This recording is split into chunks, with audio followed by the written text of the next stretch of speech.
This video is designed to help you relax or fall asleep. Before we begin, if you're planning to drift off while watching this video, please take a moment to introduce yourself in the comments or simply say hello. Your comments truly make a difference. Also, if you haven't already, liking the video and subscribing means a lot. It's incredible to see people tuning in from all over the world. Your support for these videos has been amazing, and I'm really happy that they're helping so many people sleep. If you'd like to further support the channel, there's a small thanks button below the video for donations. Every bit counts. Plus, there's an option to become a channel member with access to exclusive perks. Thank you once more. Get cozy, turn off the lights, get yourself a glass of water and make sure you lock the door. Remember to drop a hello in the comments. It's time to close your eyes. This happened about 20 years ago, and I don't think I will ever forget it. Back in those days, I was an apprentice hairdresser for one of the top 5 ranked stylists in Japan. Training in that profession at that level was very strict, and beauty standards were a bit different. You probably don't need me telling you that, but it's probably worth keeping in mind. Back to training, it was long, and the time off between sessions was pretty much non-existent. We were expected to be at training even during national holidays.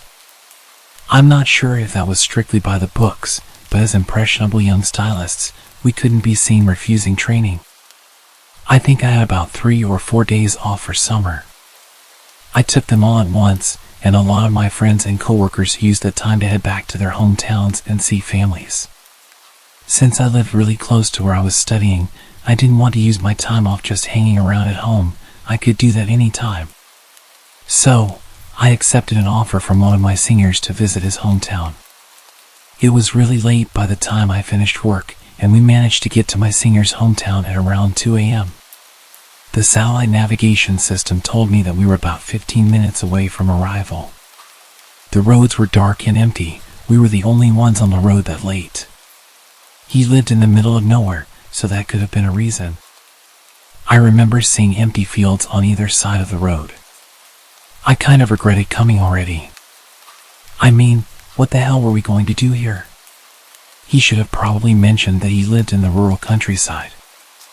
I just watched the road and tried to stay awake. I should say that I was driving. I felt like driving since I didn't get to drive much. I might have changed my mind if I had known it was going to be that far to get to his family home. Then suddenly, something appeared out of the darkness in front of the car. A woman with no clothes came running down the opposite lane of the road towards us. I slammed on the brakes because I thought that I just witnessed the paranormal. She ran past us. I looked in the rearview mirror to see a woman between the ages of about 18 to 20 years old. She kept running, then she turned around and ran towards our car. I looked at my friend, and he had a look of disbelief on his face, and I guessed that I didn't have that much of a different look. I think the reality of the situation was we both didn't know what to do. I said to him, "Is that a ghost?" "I don't know. Shall we just keep going?" he replied. We slowly pulled away. I was very skeptical because I thought she looked so real. I made sure I kept to a low speed, and I kept checking the mirrors. The woman got closer, and I stopped the car and said to him, "That's not a ghost. Come on, we have to stop and see if she's okay." He agreed and said he would call out to her. It was so creepy to see someone running around in the middle of nowhere, even creepier if you haven't been to that place before. She kept on running past our car, so I tried to match her speed as my friend rolled down the window and tried to speak to her. "Hey, you shouldn't be running around on the roads like that, this late at night. Maybe you should head home," he said something like that. It wasn't very well put together or that sympathetic, I remember that much. She didn't even turn to face the car, she just said, "Hey, don't worry, I'm fine." It feels so good. I could see her a little closer now and guessed her age to be around 18 or 19 years old. Why are you like this? Have you been kidnapped? Has someone done something to you? It's really dangerous to be out here with no clothes and alone. We have to get you home, I said to her. She stopped running and looked down at the floor as if in thought, and then replied, "I ran away from home. I don't even know where home is." I noticed at that point that she was actually wearing socks and shoes, so at least her feet weren't too bad. She stood there with her hands behind her back, looking completely lost and confused. It was very odd. I couldn't leave her out here. I told my friend in a hushed voice that we had to help her, and he sighed but then nodded. We decided to take her to the nearest police station. I had a dress that belonged to one of my female colleagues at work in the back of my car. Long story short, I told the woman to throw it on, and she reluctantly agreed. Once she was dressed and in the back seat, I turned to her and said, "Right, if you can't remember where home is, I can take you to the police, and we can figure it out from there, okay?" To that, she responded with something outrageous. "I hate the police. They're always on my dad's side. Please, can you just take me to a hotel? Hotels are safer than police for sure. You can stay there with me. Hold me tonight. I'm a virgin." We were young, but even though we were young and often threw caution to the wind, we knew that we had to get her somewhere safe. It's a scary world out there. If she said that to another pair of guys like us in the next car that came along, well, I don't even want to think about it. We told her that wasn't going to happen. She didn't say anything for a while, but then she handed me a piece of paper. I don't know where she got it from, but it had a name, a number, and the address of a hospital. My friend saw the address and said, "Oh, I know that place." It was a psychiatric hospital. We called the number, and a voice that said it was the security department answered. I explained to the security guard what happened, and after we hung up, we got a call from the woman's mother. We found out where her mom lived and took her there. My friend said that he knew that side of town, but he had never been there before. The woman's mother was extremely apologetic over the phone. My friend spoke to her, and he said that he could tell that she was definitely genuine and sorry for the inconvenience. I felt sorry for her. It wasn't her fault. When we got to the house, we heard more about this situation from her mother. The woman we found out in the middle of nowhere had only just turned 18. She had been assaulted by her biological father when she was 16. A few days after he did what he did, she stabbed him in the neck with a box cutter knife. She was admitted to a mental asylum because of this attack. No one seems to know how she keeps getting out, but the mother said to us that this was the third time she'd successfully broken free. What a sensational story, I remember thinking. We drove the mother and daughter to the hospital at the mother's request. I could see how mentally tired she was by all of what had been going on. She was so polite and grateful. She really impressed me. I mean, with all that happened, she seemed to be incredibly in control of her own emotions. The girl didn't seem to say much. She seemed to like the dress we gave her. The mother apologized for not washing it before returning it, and we both agreed that no apology was necessary. Obviously, she got dressed into clothes of her own. She disappeared upstairs to change, and then she came back, and we took off. She didn't say much when we were driving. She was taking being returned to the asylum a lot better than expected. I thought that she would be going kicking and screaming. Her mother spoke with her in the back as we drove. She said, "You didn't get injured or anything when you were out, did you?" "No, I'm fine," the daughter responded. "Oh, that's great. I'm relieved," the mother told her. We left them at the hospital and told them that we couldn't stay because we were already really late getting to my friend's parents' home. My friend's parents were really worried by the time we got there. I think that we both wanted to tell them everything about the situation, but we were too tired to go through it all again. At that point, I just wanted to go to sleep. I stayed with him and his family for 3 days. It was actually a really great time and just what I needed, a break from studies in the city. It was certainly going to be a trip I would never forget. We said our goodbyes to the family, and his little sister asked us for a ride to the station. I said that it wouldn't be a problem. Just before we dropped her off at the station, she said something that scared the hell out of me. "Hey big bro, why does your friend have a box cutter stabbed in the back seat?"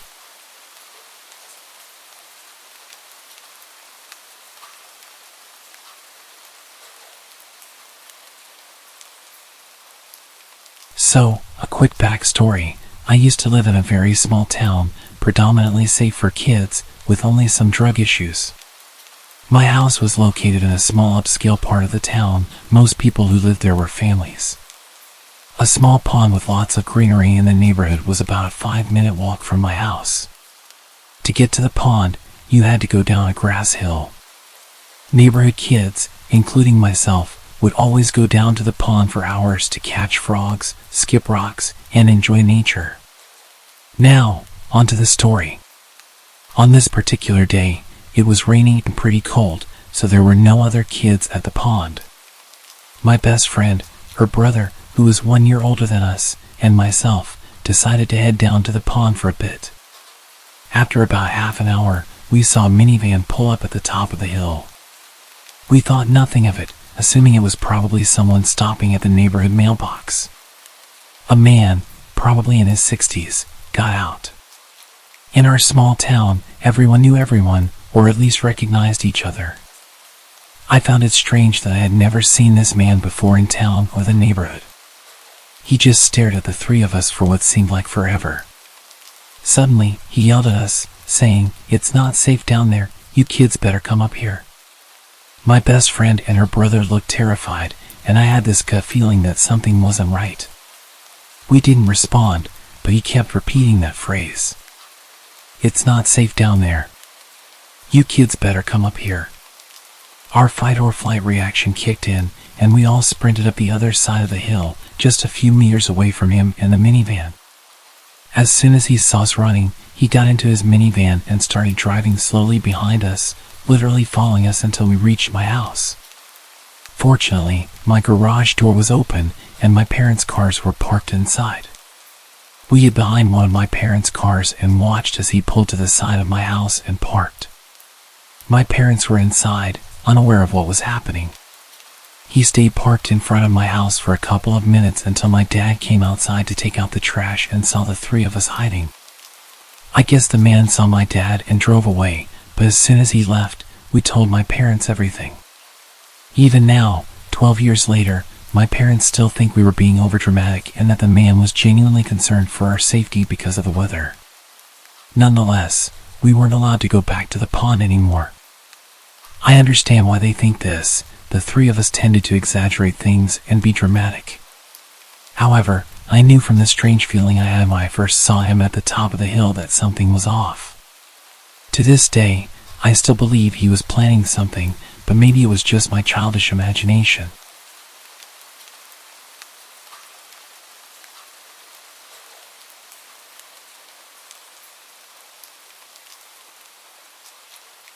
I used to work in a hole-in-the-wall gas station in the sticks of North Carolina. I was freshly 18, had a new car, a rundown Chevy, but it got me from point A to point B, and was newly promoted to assistant manager, so I was working many late nights by myself. Truthfully, I loved working alone. My boss was super laid back, and his philosophy was, as long as the work gets done, do whatever you please. We even had a shotgun behind the counter, which he taught me to shoot on my first day there. So even though I would be there late, I always felt safe. On this particular night, it was extremely dead, so with my boss's permission, I closed the store early and hopped in my car. It was probably 11:30 to 12 a.m. at this point. Other than being able to get out of work early, this was my usual routine. Nothing seemed out of the ordinary.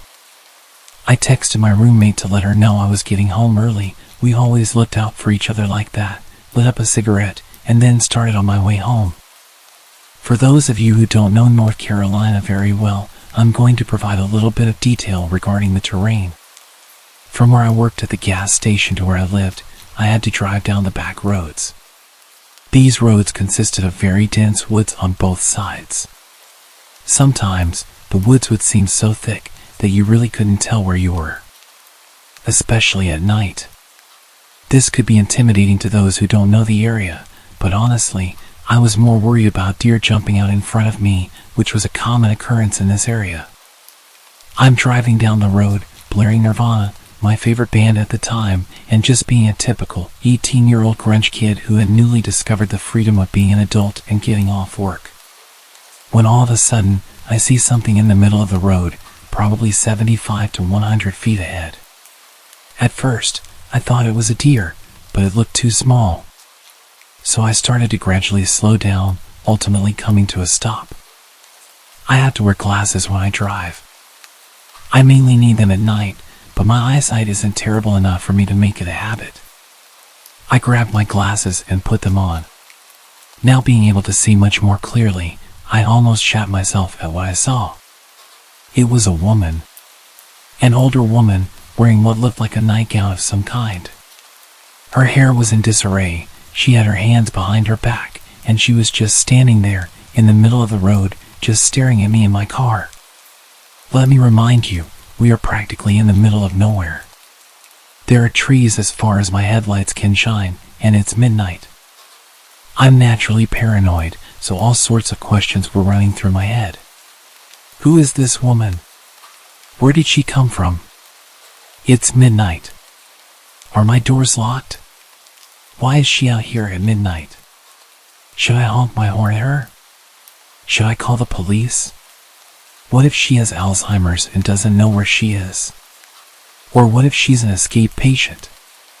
Even though the closest mental facility was 3 to 4 cities away, I didn't exclude that possibility.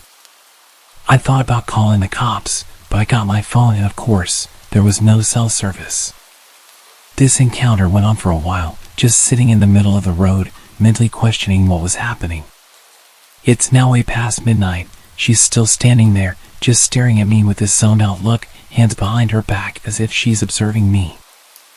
I'm starting to get tired of this, considering that I had to be up early for work the next morning. So I honked my horn at her. I didn't expect what happened next. This woman's face turns from being spaced out to complete rage. And she raised her arms up. It looked like she was holding something in her hand. She lets out this horrid animalistic scream and charges at my car. As she ran closer, I realized she was holding something sharp. It looked like a kitchen knife or a piece of jagged glass.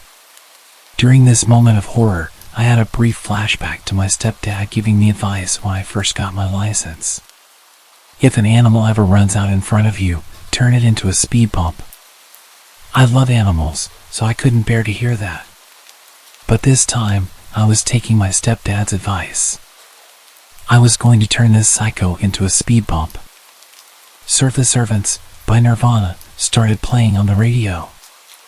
I mention this because the song has much to do with the aura of the moment. As if it was in sync with this instance in time, the intensity of the song enabled me to let out the most intimidating primal scream that I could. Loud enough for her to hear it. The window was open because I had been smoking, and I hit the gas. She was running towards my car like she was going to jump on my hood. I guess she realized I had the utmost intent to hit her, in which at this point, the woman zigzags away from my car and runs off into the woods. Still in fight mode, I didn't question where this woman went. I was just glad that she was gone, so I accelerated on the gas and sped the entire way home. I got home at almost 1:30 a.m. My roommate was still awake, waiting up for me the entire time. She was extremely worried because it was way past the time I said I was going to be home. She had been texting and calling me. When I pulled up to her house, I got all of her texts and missed calls at once, so I started to explain to her what happened. My body went from fight mode to panic as I was recounting everything that happened. My roommate's mother was a 911 operator who also happened to be working that night. So she decided to text her mom to see if there were any silver alerts in the area. Immediately, her mom texted back and said there wasn't. That alone gave me goosebumps to the core of my being. There was no explanation as to where this lady came from.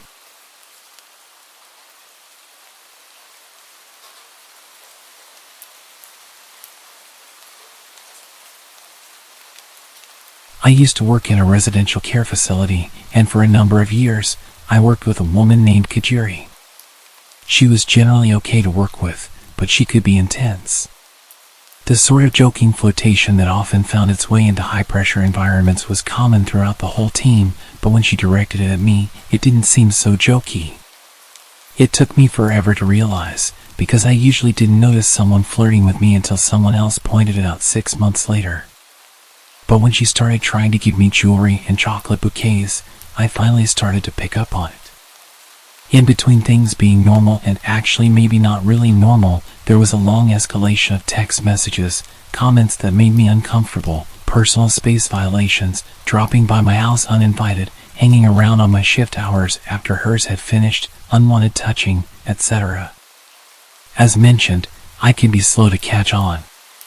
Once I realized what was happening, I put as much distance between us as possible. I stopped answering calls and texts, locked down social media, spoke to other colleagues and had them running interference.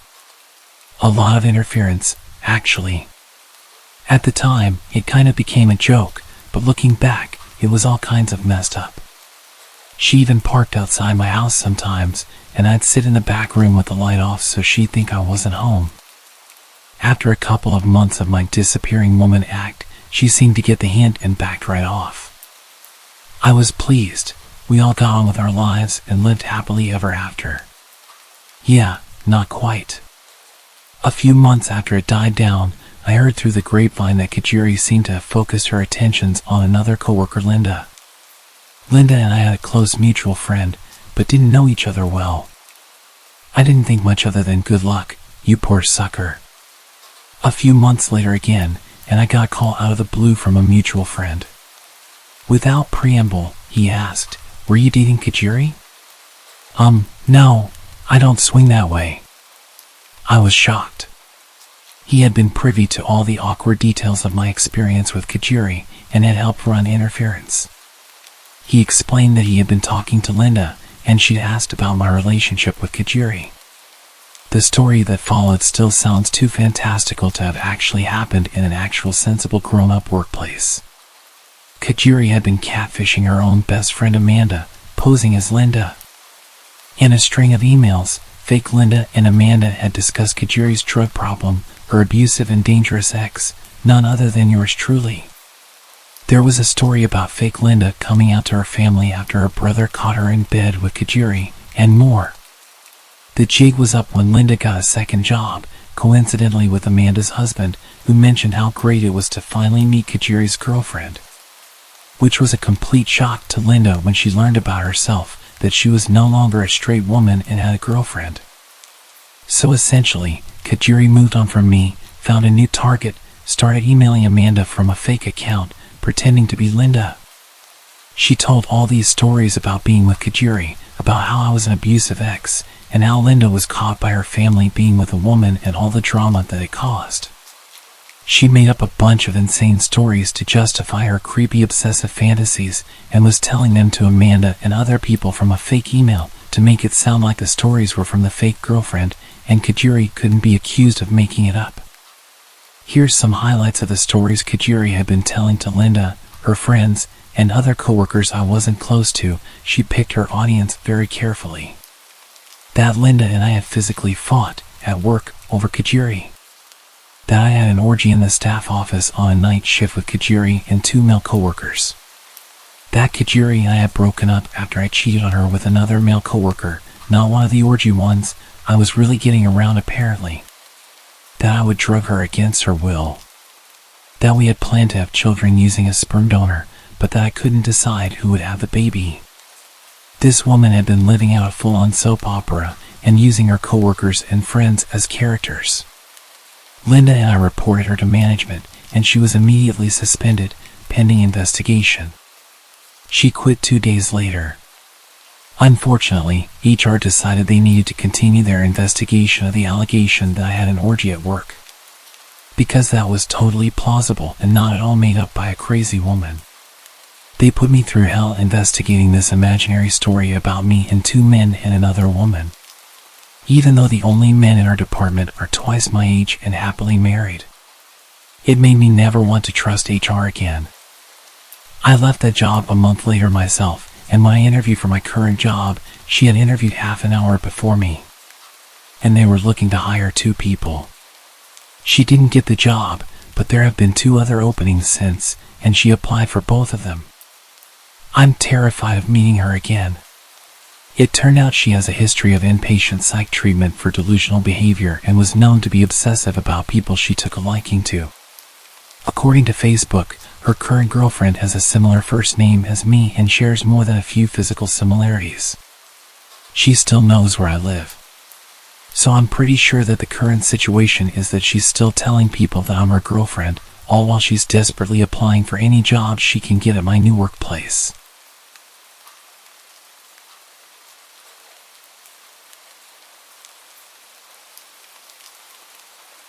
Okay, so I wasn't conventionally, nor classically pretty.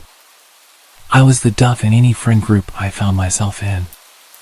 I never worried about being hit on, disrespected, or kidnapped. Safety concerns were never an issue for me when going out because I was never the one anyone wanted to get to know or be around. I was just too plain. It was always me who had to look out for my friends, male and female alike. I used to go to a local bar almost daily. I didn't drink alcohol there, I just ordered a regular Coke and waited for my ride home. It was my usual hangout spot after work, so I sat, chilled, and minded my own business. A few weeks ago, I had just finished work and was sitting at my regular spot, sipping my drink while working on a new pendant I was making. I had started wire wrapping crystals into jewelry.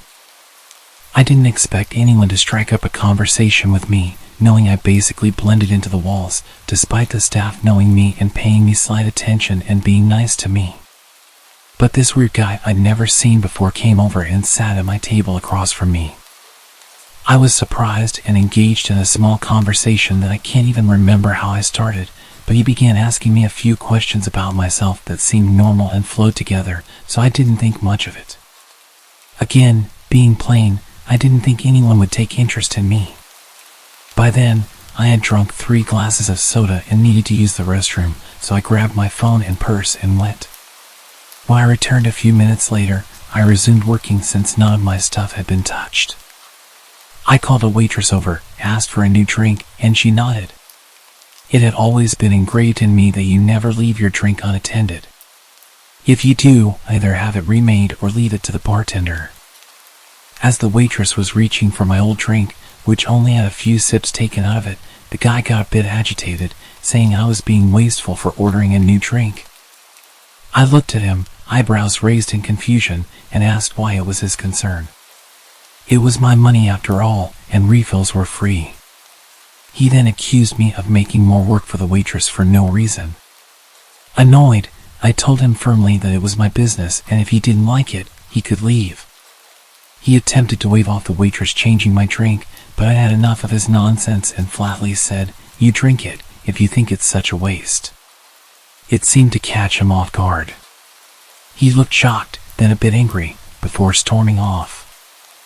I then handed the drink to the waitress, expressing unease about the guy I was talking to, and asked her to inform the bartender to keep an eye on him. I requested to have my drink dumped out and only water served from then on. I left for home after being picked up shortly after, and the next day after work, I found out he had been arrested for assault. I only found out today what exactly had happened. Apparently, he had gotten into a fight with the bartender working that night. The bartender caught him tampering with the girl's drink while she wasn't looking and prevented her from drinking it. The guy got angry, leading to a physical altercation. The cops were called, and now he's awaiting trial. It turns out he was trying to see if he could take advantage of someone like me, someone who always let her guard down due to low confidence. He thought I'd be an easy target with just a little attention. When I didn't consume my drink upon returning, he targeted another girl. If he truly was targeting me, I had to question his sanity and sobriety.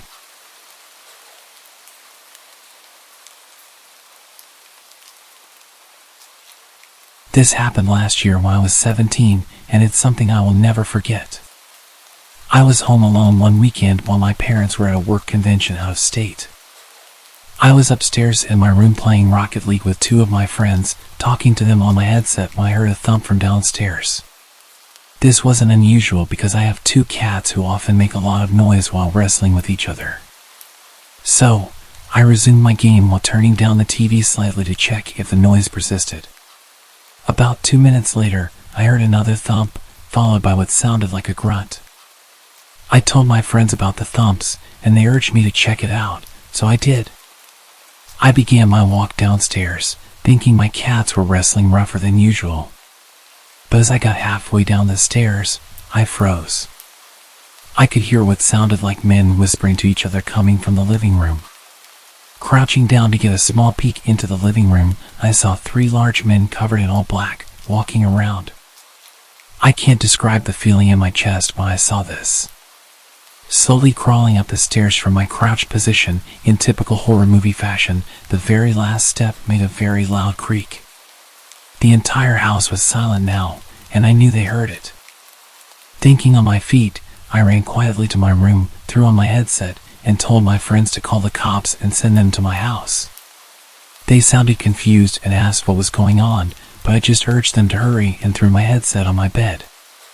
As I got to my door to close it, I heard 2 sets of footsteps coming up the stairs. I knew if I locked myself in my room, they would know where I was. So I closed my door and snuck over to my parents' room, purposely leaving the door open so they wouldn't think to check it.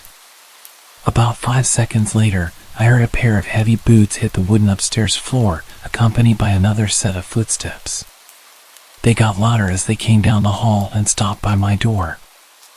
I heard pounding on my bedroom door, followed by a deep voice saying, "Open up," before I ran this door down. I got chills hearing this. I made a break for my parents' bedroom window and slid it open quietly, but I must not have been quiet enough because I heard heavy boots go further down the hallway.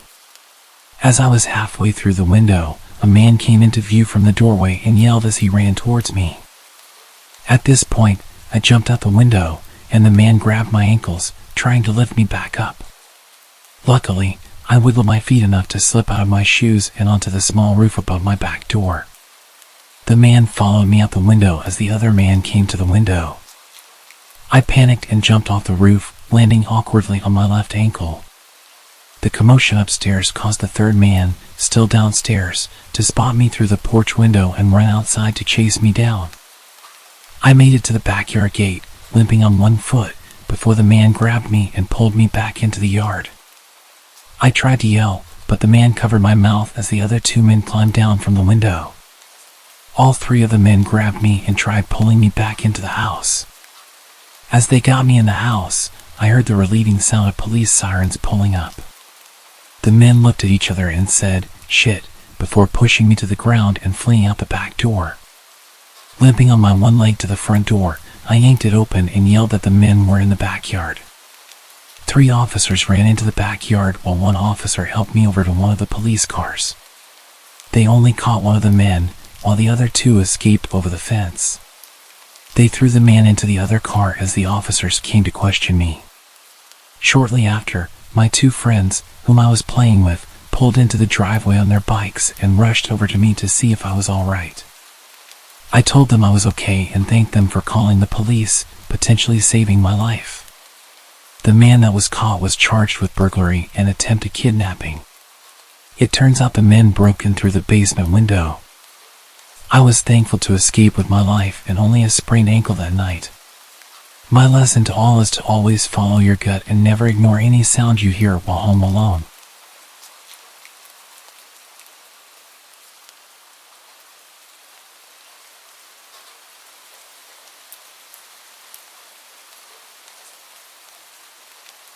My roommate was out of the house for the week, so I had the place to myself. It was spring break, so my college classes were out. I had no plans and really nothing I needed to do. On Monday, I was basically trapped inside due to a huge storm blowing through our city.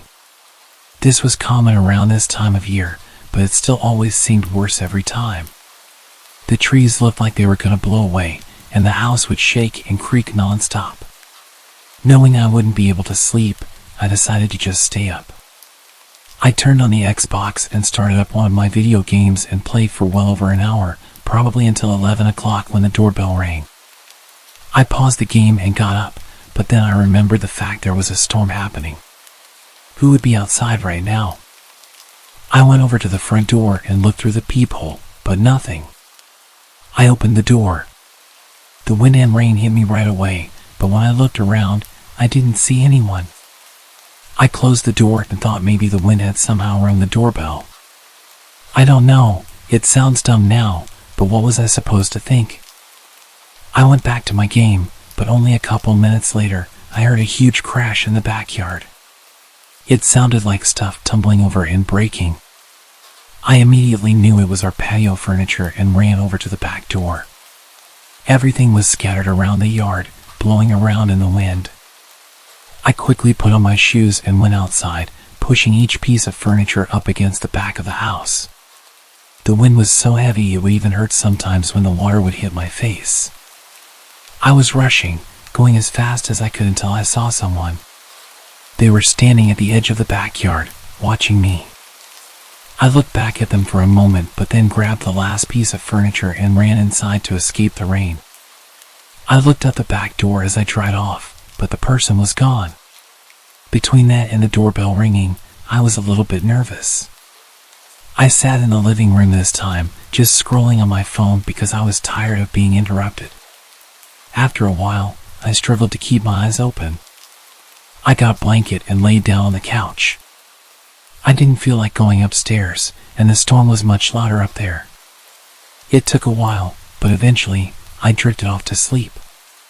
A few hours later, still well into the night, I woke up from a sudden burst of heavy wind outside shaking the house. I pulled the blanket to the side and sat up, moving my feet to the floor as I prepared to go check if the furniture outside was still there. But just when my feet touched the floor, they were soaked. It woke me up immediately. I looked down and saw a puddle on the ground right next to the couch.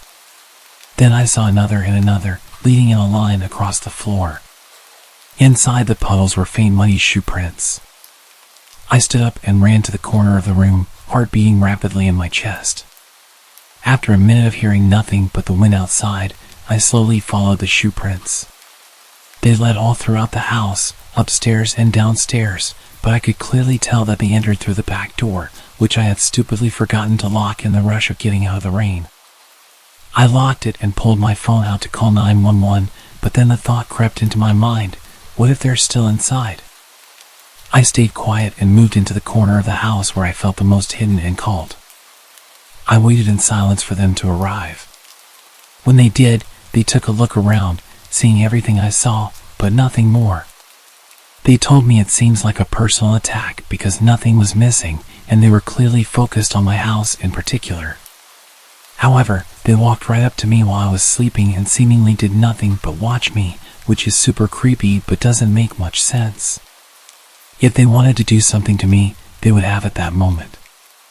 After some thought, this had led me to believe that whoever it was had actually come from my roommates. They saw me, then looked around the whole house, and then left, doing absolutely nothing. So if this was a personal attack and my roommate was there, I think things may have gone a lot worse than they had.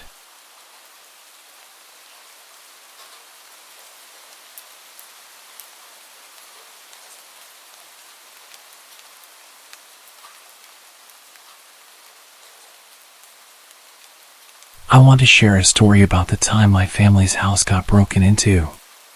It was a really creepy experience. It happened one dark October evening while I was in high school.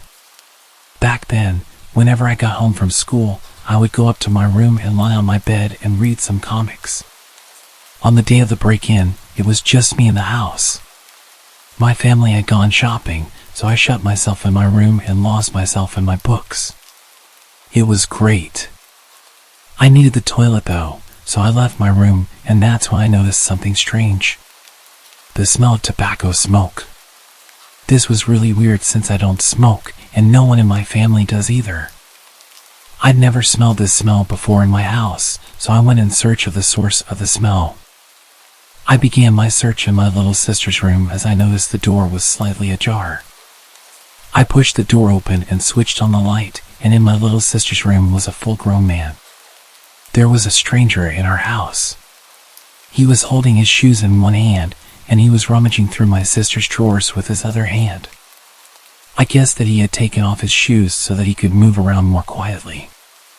My heart stopped, and my skin went as cold as ice. Somehow I managed to ask, "What are you doing in here?" Despite my fear, he started babbling, creating random excuses, none of which were plausible. It was really crazy.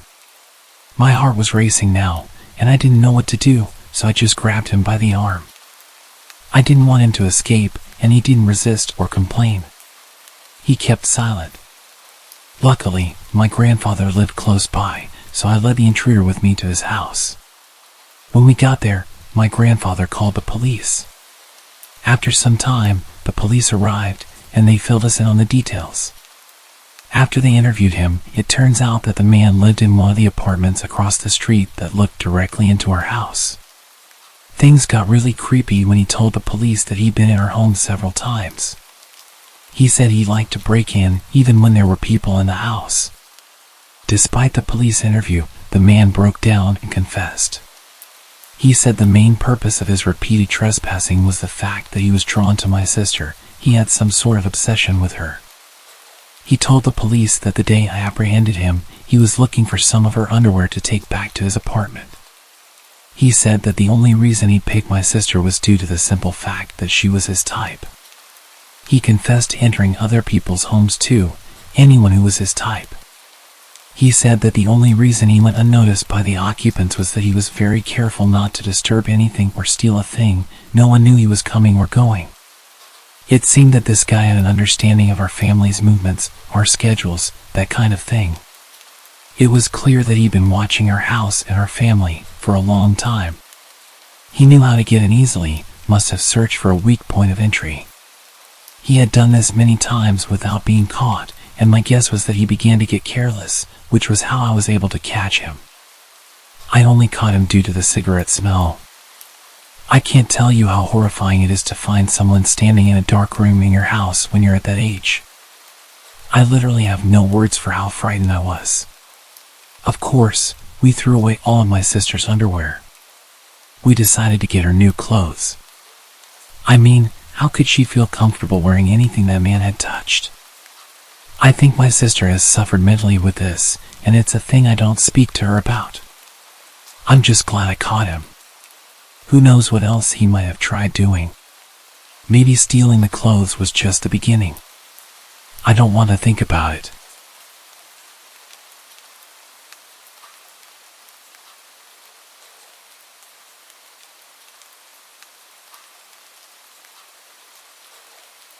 This happened yesterday while both of my parents were at work. For context, my dad's a mailman and my mom is an RV saleswoman. They're always on their feet, so neither can pick up their phone very quickly. I do have an older brother, but he's at college 2 hours away, so he doesn't matter in this story. I was sitting in the living room with my dog when I heard people talking in the hallway. This isn't unusual because I live in a third-floor apartment and there's a noisy family next door that brings over friends a lot. This was also a Saturday, so I wasn't expecting complete silence. I obviously just ignored the talking since it's not that loud, and I had headphones on.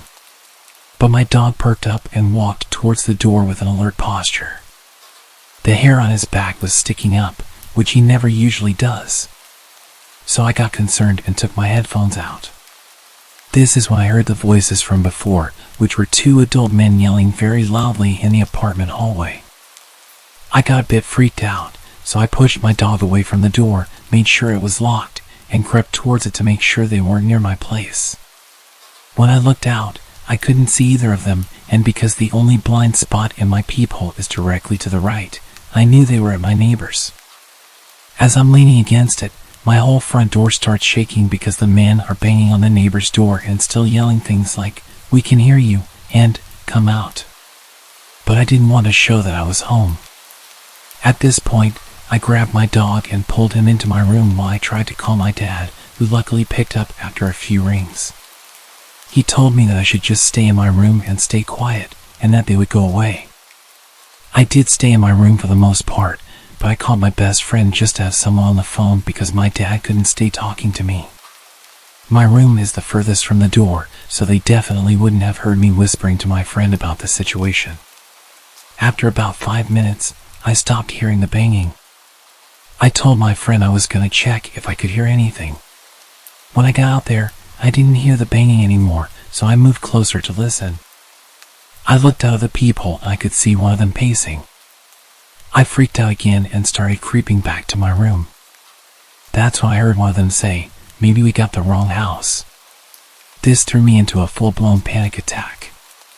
Since my identical apartment door is 5 feet away from my neighbor's and all the others are down a hallway, if they didn't even know the exact number and they obviously weren't scared to bang on an apartment door so aggressively, they would probably come to my door. So, again, I pulled my dog into my brother's room since it had a lock, and I camped in there. I waited for about 10 minutes before I heard the banging calm down again. I couldn't hear any talking from my position. I was texting my friend, who also lived in the complex, about what was happening. That's when the banging started again, but this time they moved to my door. They went through the same routine, but they were much more aggressive. I could hear them slamming, kicking, and hitting my door, all while yelling for some guy to come out. I called my brother later, and he told me there's no way he could have been involved in this, especially because he's 19, and those men had to have been at least 25. I called my dad again, and in his panic, he told me to go out of the room and tell them there's no guys in the apartment, that I'm just a girl. But I just told him I'm gonna call the cops. I know they weren't just looking to break down a door, and that they were targeting this guy who did them dirty. But I still didn't want to go out there because one, even if they're looking for someone else, I don't know if they have weapons, and in their enraged state, they might just cause harm. But they still have the info on me, which leads me to number 2. I'm a high school freshman girl, 5'4", and less than 100 pounds. Quite frankly, I have no fight in me. For example, I'm terrified of knives, so I brought a bowling pin from my room for protection instead. Plus, I was in the middle of a panic attack. I stood no chance against 2 adult men at my door, so letting them know I'm a teen girl home alone isn't the best idea. I sat next to my locked bedroom door with my dog as I called the cops. I tried to keep him quiet this whole time, but I didn't want to be suspicious during this situation. I made sure not to talk to my friend while I was out of the room to keep quiet and tiptoe everywhere so they didn't know anyone was home besides the dog. I'm pretty sure they didn't know anyone was home, even though they said, "We know you're in there," during their yells. Because earlier, they were unsure if they even had the right place. I was on the phone with the cops for a few minutes before I heard light knocking at my door, making me realize I wasn't so much in shock that I didn't even know the banging had stopped. The operator said it was the cops, so I ended the call and answered the door. The officers told me the guys took off just before they got there, and they asked me a few questions about male family members and if they could have any correlation with this.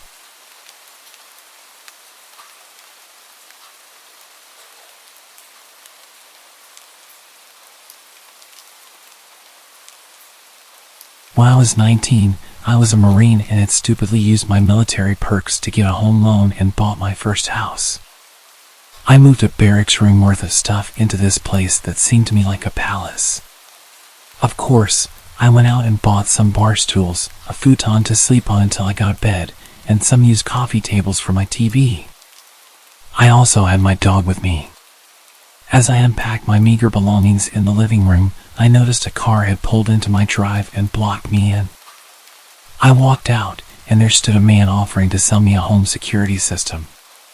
The man was dressed in khakis and a polo with a name tag that I can't recall, and the car didn't have a logo on it. It should have been a red flag for me, but I figured that some people on the job didn't drive company vehicles. He gave me his card, but I don't even remember the name of the company he told me he was representing. Cue the friendly salesman, giving me his pitch about needing a system and all the perks that would come with being able to watch the exterior of my house at any time. As a low-ranking military member, I knew I couldn't afford yet another thing, so my mind was working to try to get this man to go away. I even considered ninja chopping him or whatever it is that we Marines do in hand-to-hand just to get him to leave. But I'm a sort of passive person. I'm too nice. Nah, let's call it polite. I won't be rude to someone doing their job. I've been in customer service. I can relate. I tried politely declining his offer after he had tried to show me some stuff on his iPad, but you know how persistent these types are. I'll admit to my own stupidity when answering his questions, like giving out too much information. Do you live alone? No, I live here with my wife and our 3 large dogs. At least I added in the large part. Her and her dogs hadn't actually moved in yet, and hers were just fat, though they were more vicious than my own good boy. But 2 women living together probably seemed like easier targets. I also mentioned being a Marine when he asked. He seemed a bit shocked, but wouldn't be deterred. What kind of security system do you have? My dogs and me. Not the best answer I could have given. I wasn't exactly intimidating. I mean, I would be terrifying if I had a gun or something. I've been using them all my life, and I've never missed a target, alive or inanimate. If you would invite me in, I can show you the best places to set up cameras, he mentioned more than a few times. Each time made me more and more creeped out, thinking that he was wanting to potentially rob me, not that there was much to take. Despite being a victim of assault in the past, all I could consider was a possible burglary and made sure we stayed away from my house while we talked. We were outside for about 15 minutes total, me spending most of that time trying to politely get away from him and retreat inside. I was losing my mind with the social niceties and just walked away, leaving him standing alone in my front yard. I walked into my house and locked the door. He got into his car and left. I thought nothing more of it. After some unpacking, I couldn't do much. I had nowhere to put most of it. I ate some junk food and put together the futon. I got it all decked out with my fluffiest blankets, made sure the doors and windows were locked, and went to lay down in the living room. Looking back, I'm not sure why I didn't put it in a bedroom. They all have blinds, and the rooms take a bit of getting to. Perhaps I wanted to be near an exit. For some context, my back door is a double glass pane door. At the time, I didn't have curtains on it, but I did have blinds on the kitchen window. My kitchen, living room, and dining room are all connected, but there's a wall in the living room that I strategically situated my futon against so it couldn't be seen by the back doors or the front door window. Call me paranoid. I had been laying down for a few hours, and at about 11, my dog got off the futon and went to the back doors. My dog is large and looks like a Rottweiler, but he's never hurt anything in his life. He'll greet strangers at the door with a tail wag and hardly barks. He stood back there for a bit and whined a few times.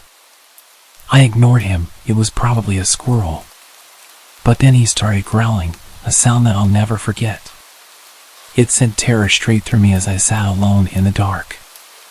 I had only ever felt that fear once, when a mountain lion screamed, and I realized I was powerless against nature.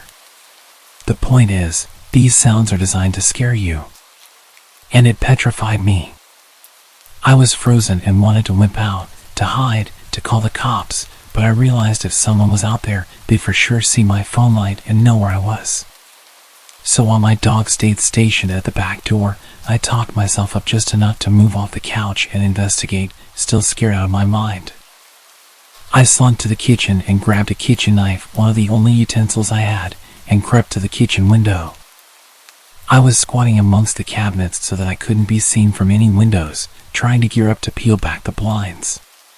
My brain was telling me irrational things, horror stories that I had read come to life. To be real, I was ready to punk out. I'm not a brave person. I was in communications for God's sake. Pretty far from any life-threatening situation, while not one that involves people at my house.